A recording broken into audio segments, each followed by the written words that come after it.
बच्चों आज हम टॉपिक 11.3 स्टार्ट करेंगे जिसका नाम है हीट ट्रांसफ़र थ्रू रेडिएशन। इसमें आप थर्ड मेथड पढ़ोगे रेडिएशन का। ठीक है, रेडिएशन को स्टार्ट करने से पहले ना आप दो मेथड को थोड़ा सा रिवाइज कर लो। एक का नाम है कंडक्शन और दूसरे का नाम हमने रखा था कन्वेक्शन। ठीक है, हम इन दोनों को थोड़ा सा रिवाइज कर लेते हैं। कंडक्शन क्या था? मान लें आपके पास एक पीस है और ये पीस है सॉलिड का। ठीक हो गया। अब आपको पता है कि सॉलिड के एटम्स क्या होते हैं, एटम या मॉलिक्यूल्स करीब करीब होते हैं। तो यूं ये सॉलिड के एटम्स या मॉलिक्यूल्स थे करीब।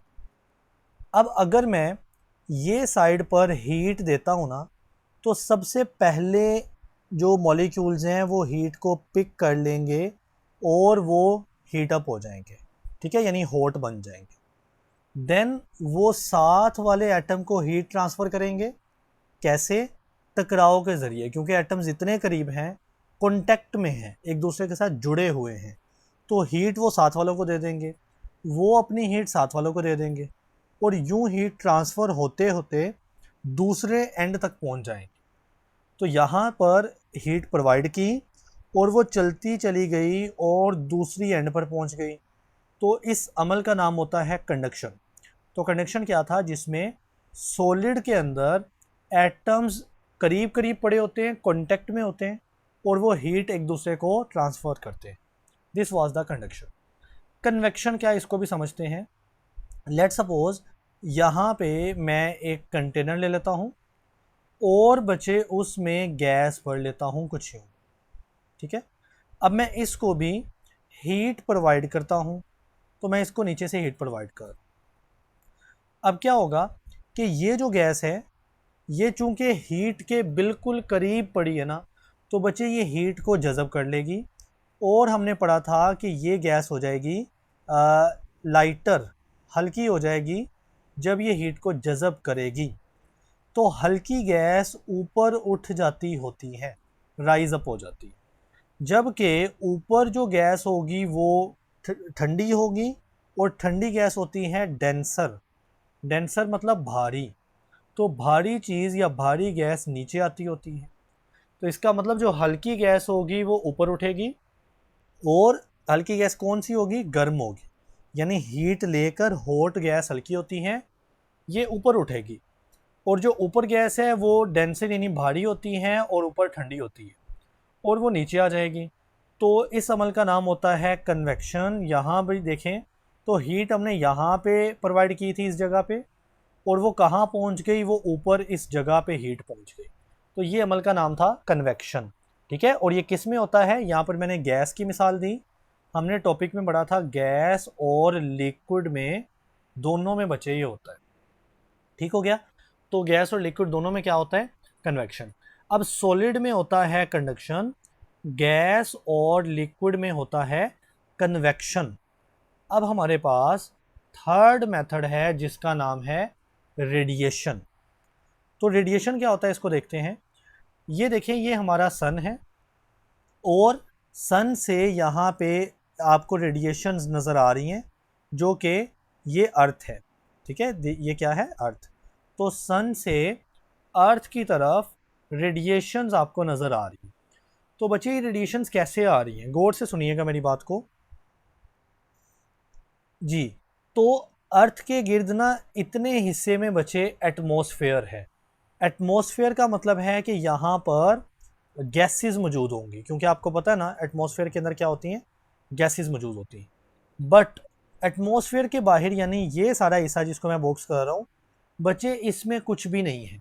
हम इसको बोलते हैं वैक्यूम। वैक्यूम मीन्स यहाँ पर कुछ भी नहीं है। मतलब ना यहाँ पे गैस है, ना यहाँ पे सॉलिड है और ना यहाँ पे लिक्विड है। तो फिर भी ये रेडिएशंस हमारे पास ज़मीन तक पहुँच रही हैं। इस अमल का नाम होता है रेडिएशन। इस अमल का क्या नाम होता है? रेडिएशन। तो रेडिएशन ऐसा अमल होता है, मैं पहले इसकी डेफिनेशन बता देता हूँ।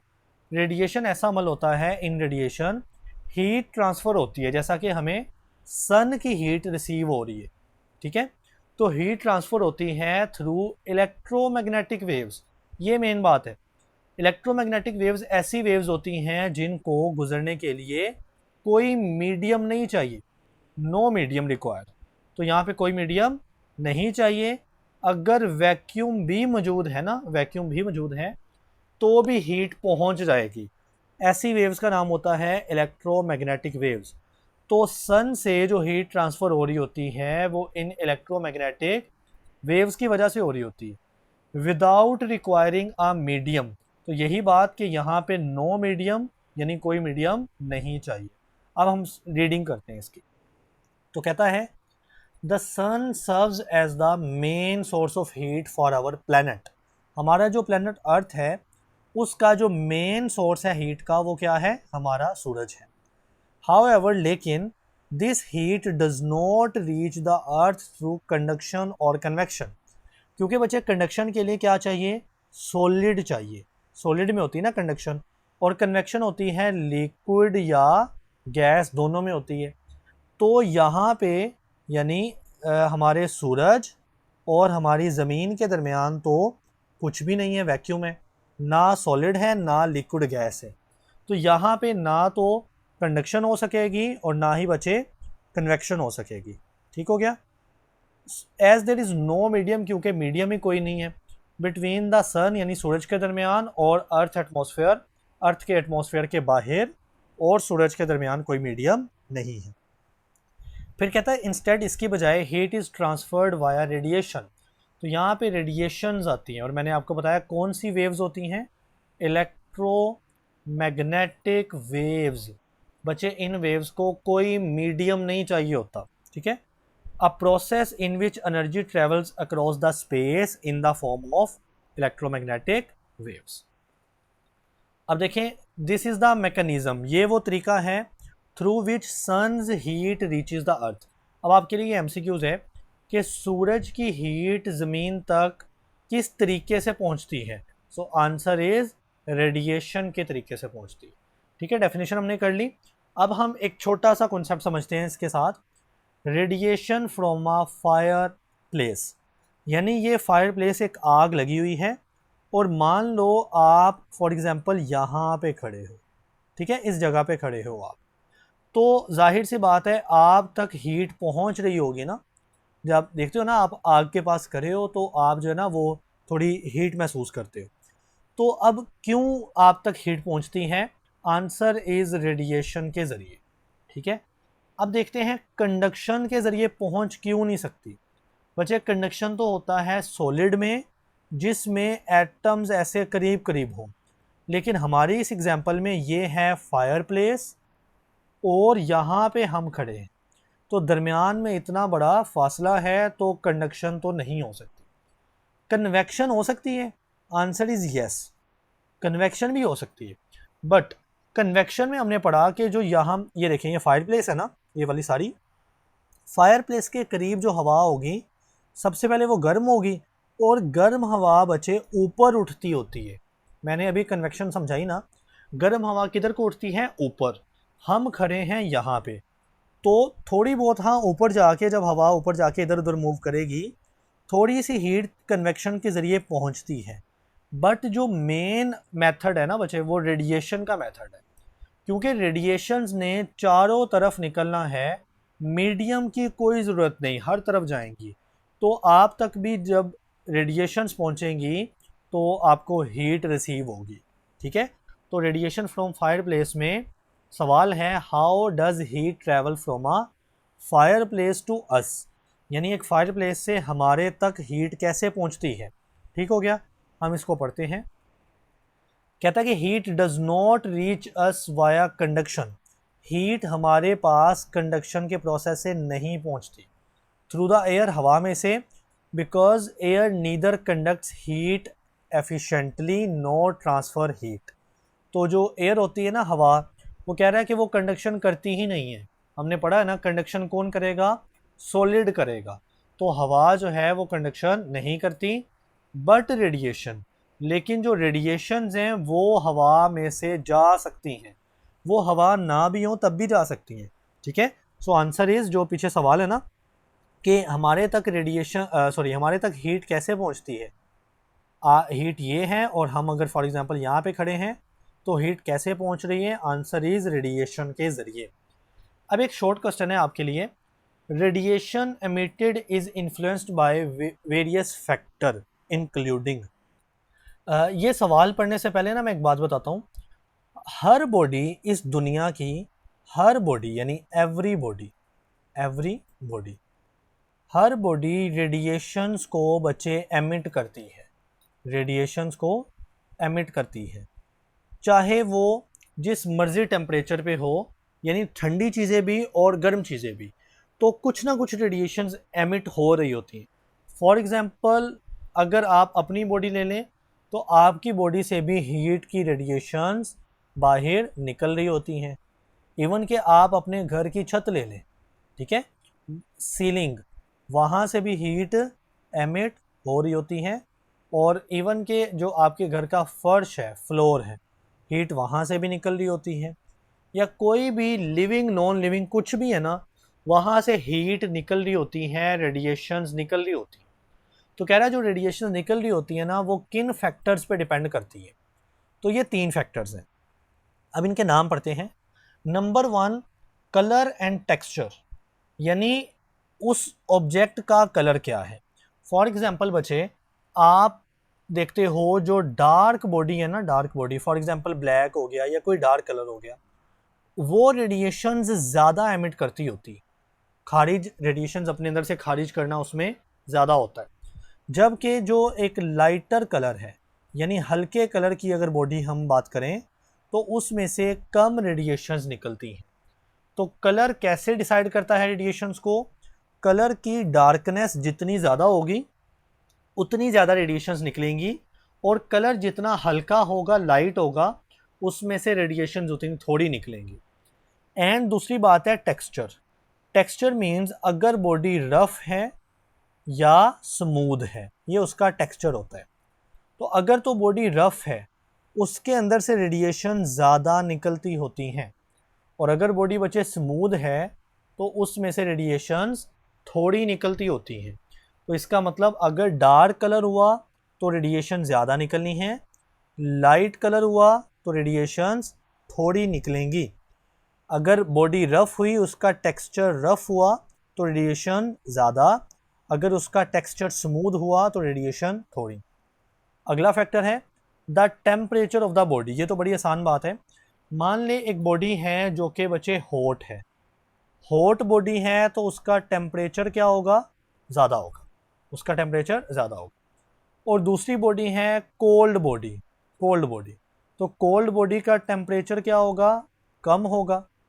तो अगर आप देखो, अगर बॉडी हॉट है उससे ज़्यादा रेडिएशंस निकलेंगी, हॉट बॉडी से ज़्यादा रेडिएशंस निकलती हैं, तो इसका मतलब अगर टेम्परेचर ज़्यादा हुआ तो रेडिएशंस भी ज़्यादा होती। सिमिलरली कोल्ड बॉडी जिसका टेम्परेचर कम होता है उससे कम रेडिएशंस निकलती हैं। तो इसका मतलब टेम्परेचर ज़्यादा तो रेडिएशंस ज़्यादा, टेम्परेचर कम तो रेडिएशंस कम। अगली बात है surface area. Surface area means अगर फॉर एग्जांपल एक बहुत बड़ी बॉडी है जिसका एरिया ज़्यादा है, तो आप देखोगे उसमें से ज़्यादा रेडिएशंस बाहर आती होती हैं। जितना सरफेस एरिया बड़ा होगा, यानी जितना बड़ा साइज़ होगा बॉडी का, उतनी ज़्यादा रेडिएशंस उसमें से निकलती होती। और फॉर एग्जांपल ये एक छोटी बॉडी है जिसका बच्चे एरिया क्या है? कम है, तो जाहिर सी बात है उसमें से थोड़ी रेडिएशंस बाहर को निकलेंगी। तो जितना का एरिया होता है उतनी की रेडिएशंस निकलती है।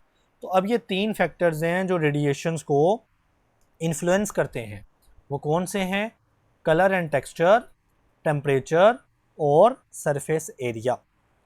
अब बच्चे आखिरी हमारा आज का टॉपिक है वाई ऑब्जेक्ट्स कूल और वार्म ओवर टाइम। इसमें से एक बड़ा इंपॉर्टेंट एमसीक्यूज बताऊंगा। ये देखें, ये एक आपका टी का कप है। आपको पता है टी क्या होती है? हॉट होती है। तो आप देखते हो अगर एक हॉट कप है ना, उसमें से रेडिएशन ऐसे बाहर निकल रही होती हैं और बहुत जल्द वो ठंडा हो जाता है। जबकि ये एक क्या है? कोल्ड, मैं ब्लैक से लिखता हूँ शायद ये नज़र नहीं आएगा, कोल्ड वाटर, कोल्ड वाटर, ठंडे पानी का ग्लास है। तो अब क्या होगा, इसमें से रेडिएशन नहीं निकलेंगी, कम निकलेंगी, जबकि ये रेडिएशंस को जज़ब करेगा और ये ठंडा ग्लास हो जाएगा बच्चे गर्म। तो हम क्या समझे टॉपिक में, अगर तो एक ऑब्जेक्ट है हॉट तो वो अपने में से रेडिएशंस को निकालेगा, रेडिएशंस को जो एब्जॉर्ब करेगा वो कम करेगा, ज़्यादा निकालेगा, क्योंकि उसके अंदर काफ़ी ज़्यादा हीट है ना, रेडिएशंस हैं, तो वो रेडिएशंस को निकाल के ठंडा हो जाएगा। जैसा कि जो चाय होती है, टी होती है, वो कुछ देर के बाद ठंडी हो जाती है। सिमिलरली एक ग्लास है जो कि ठंडा है, तो ठंडे ग्लास को देखते हैं तो कुछ देर बाद वो गर्म हो जाता है, क्योंकि वो हीट को जज़ब कर रहा होता है, रेडिएशंस को अपने अंदर जज़ब कर रहा होता है। तो इसका मतलब जो कोल्ड ऑब्जेक्ट होता है ना, वो हीट जज़ब ज़्यादा करता है और अपने अंदर से निकालता कम है, यानी कम रेडिएशन को निकालता है, एब्जॉर्प्शन ज़्यादा करता है। तो यही सवाल है कि why does hot cup of T, यानी एक कप ऑफ टी है जो गर्म है, हॉट है, तो वो क्या हो जाता है, वो कूल डाउन हो जाता है, ठंडा हो जाता है। वाई डज कोल्ड ग्लास, एक ठंडा ग्लास है पानी का, वाटर का, तो ठंडा बाद में गर्म हो जाता है ना, पानी गर्म हो जाता है। तो ऐसा क्यों, मैंने आपको रीज़न बता दी। अब इसकी डिटेल पढ़ते हैं। कह रहा है कि all objects in a room, आपके रूम में जितने भी ऑब्जेक्ट्स हैं ना, इंक्लूडिंग द वॉल्स, दीवारें हो गई, छत हो गई और फ्लोर यानी फर्श हो गया, वो सभी क्या करते हैं, दे रेडिएट हीट, सभी अपने अंदर से बच्चों हीट को निकालते हैं, वाइल साइमल्टेनियसली एब्जॉर्बिंग इट, और वो अपने अंदर हीट को एब्जॉर्ब भी करते हैं। अब देखें, ऑन द अदर हैंड, जबकि दूसरी तरफ, इफ़ द टेम्परेचर, सॉरी बच्चे ये बाद में पढ़ना है, पहले एक और चीज़ है, ये नीचे वाला मैं भूल गया, इसको पढ़ते हैं।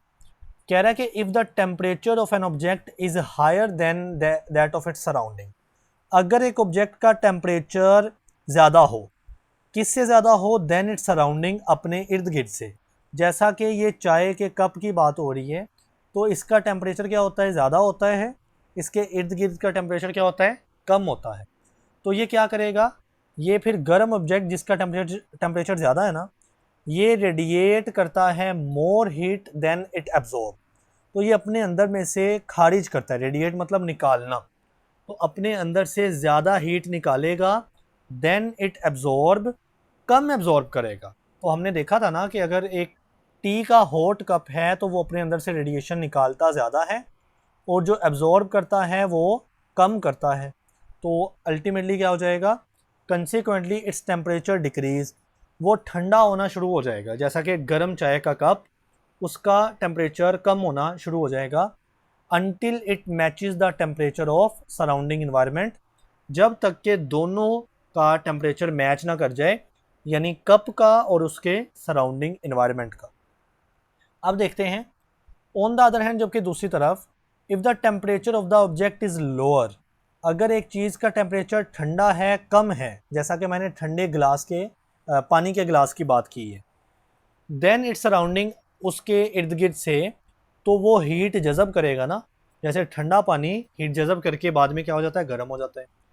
इट एब्जॉर्ब मोर हीट, तो ये ज़्यादा हीट को जज़ब करेगा, देन इट रेडिएट्स, और कम खारिज करेगा, causing its temperature to rise, आहिस्ता आहिस्ता इसका टेम्परेचर बढ़ना शुरू हो जाएगा, यानी गर्म होना शुरू हो जाएगा, until the equilibrium was with the environment, जब तक कि इक्विलिब्रियम ना आ जाए।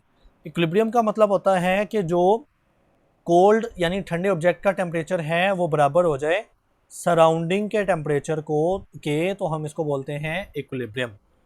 सो अब वो कहता है the rate at which surface emit heat depend upon their characteristic, ये कोई बात नहीं है। This phenomena can be illustrated with Leslie's cube, तो लेज़ली क्यूब हम पढ़ेंगे, तब तक के लिए थैंक यू एंड अल्लाह हाफिज़।